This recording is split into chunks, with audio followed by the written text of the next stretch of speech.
We are into October, and Game of the Year is starting to dominate online gaming discourse. Every new game release leads to an "it's in my Game of the Year" or "I've got it in my top 5 so far" post on social media. In theory, should be harmless fun. Just a little bit of a thought exercise. I like these games, and I would like you to know why. In practice, controls parts of the industry. Why does it mean so much when most of the people who create these lists or vote for these shows could never play the majority of a year's releases? I think Game of the Year is inherently flawed, along with the thing that powers it: review scores. And here's why.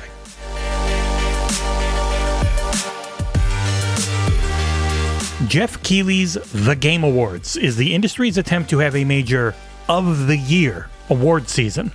Dozens of gaming-focused outlets gather to focus on dozens of categories.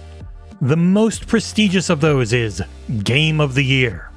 A massive panel of various websites, podcasts, news organizations, and individuals vote on categories like Best Ongoing Game or Best Indie. The show gets massive viewership, with reports that ad spots can cost in the hundreds of thousands each. It is aiming to be video games' answers to shows like the Oscars. There's just one major issue that sets it apart in my mind. Video games take a really long time to play. You could theoretically watch every Oscar-nominated movie in a couple of weeks if you wanted to and had access. Comparing that to role-playing games like Metaphor ReFantazio or Dragon Age The Veilguard could take you upwards of 200 hours. Add in the dozens of other likely contenders in that one category alone, and I think you see where I'm going with this. I doubt that anyone in gaming coverage has played a majority of the games that are going to be nominated, even for just a single category, and I wouldn't want them to try. It would be terribly unhealthy. In that single category of RPGs, you could imagine that most of a voting panel, especially of the near 100 or so size that does the Game Awards, would not have even started, let alone completed, most of the games in it. Why then is online discourse and even the industry itself so enamored with the idea of a Game of the Year? How can one ever compare Balatro to Astrobot? Helldivers 2 is nothing like Satisfactory.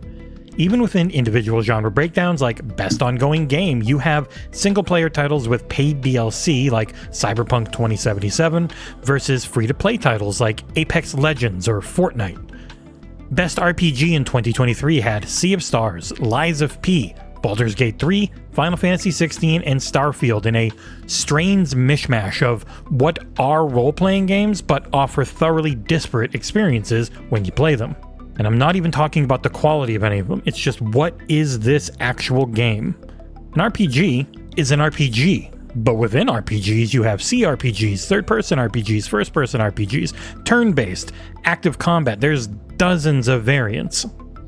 And trust me, I'm not advocating for not having Game of the Year lists or awards. They just should be relatively harmless in the grand scheme of life. I felt compelled to write this piece because of how toxic the discourse around them has become. It's a constant battle cry in the pointless list wars of X publisher hasn't had a Game of the Year winner, or X game is better than Y because it won more Game of the Year lists, to the point of insults, never-ending arguments, and general shittiness.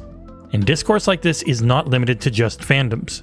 As an Xbox-focused website, the claim that the publisher's first party has been a failure due to a lack of wins at various Game of the Year lists is a constant among the press. The weight given to what game does or doesn't win among a group of, at most, 1,000 or so people in gaming coverage doesn't make sense to me.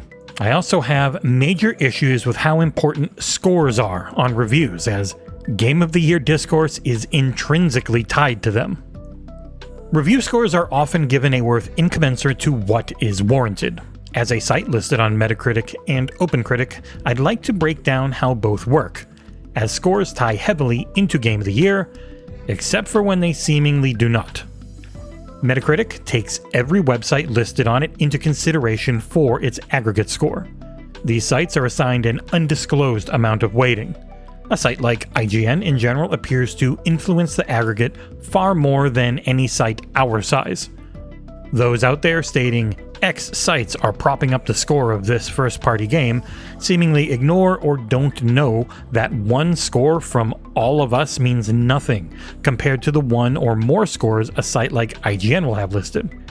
For instance, they are on both Xbox and PC for Starfield, something not afforded to a site like ours as well, despite both reviewers for those sites playing dozens of hours on each platform. OpenCritic lets anyone on the site, but unlike Metacritic, you must input your information manually for it to show up. Unlike Metacritic as well, the only scores that matter are the top critics' reviews. How one becomes a top critic is not public as far as I have found. For example, we have nearly 700 reviews over 4 years on the site and are not listed as a top critic. There is a site I have seen with under 40 reviews in a decade that is listed as a top critic. I've emailed OpenCritic multiple times asking what the criteria are, but have only ever received silence. Why does all of that matter? Well, because for the most part, any game in the Game of the Year discussions needs to have a higher Metacritic or OpenCritic score to have any chance at being nominated, let alone win.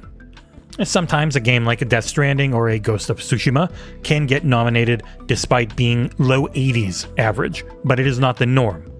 I wouldn't be shocked this year as Black Myth Wukong is being talked about as an 82, but then titles like Senua Saga Hellblade 2 are considered too mixed in their scores, down at 81.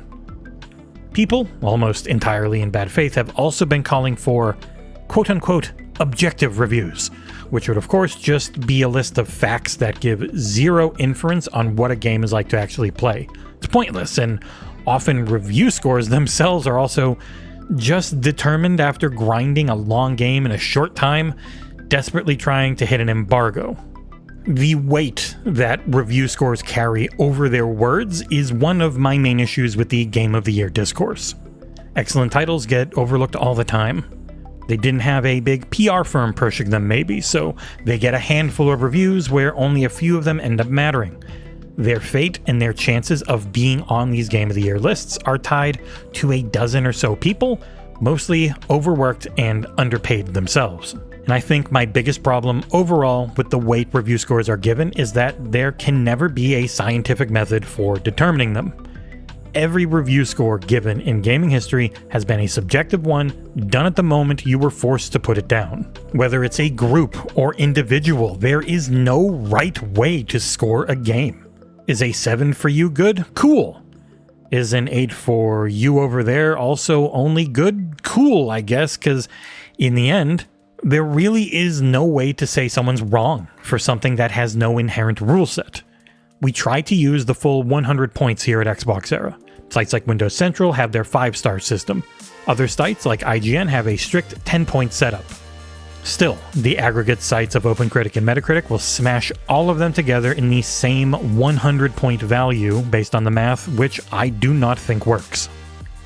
What can change? On a grand scale, nothing, really. I hope that putting this out there opens up a few eyes on just how little Game of the Year should ever matter to you as a fan. It should be fun engagement, just a point for the hobby that you enjoy at the end of the year. And when studios win awards or are part of websites lists, they should feel great that people enjoyed the product of their hard work. What it shouldn't be is something that controls salaries or if sequels are greenlit. Looking at you, Sony. Invariably, there is no easier or more toxic form of engagement than list warring.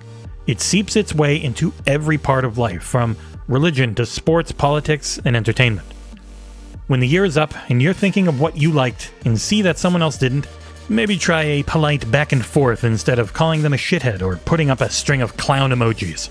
For the industry, the Game of the Year is a big moneymaker. Know that some sites and shows out there are going to rely on your outrage or love to push their numbers up, and do not give in.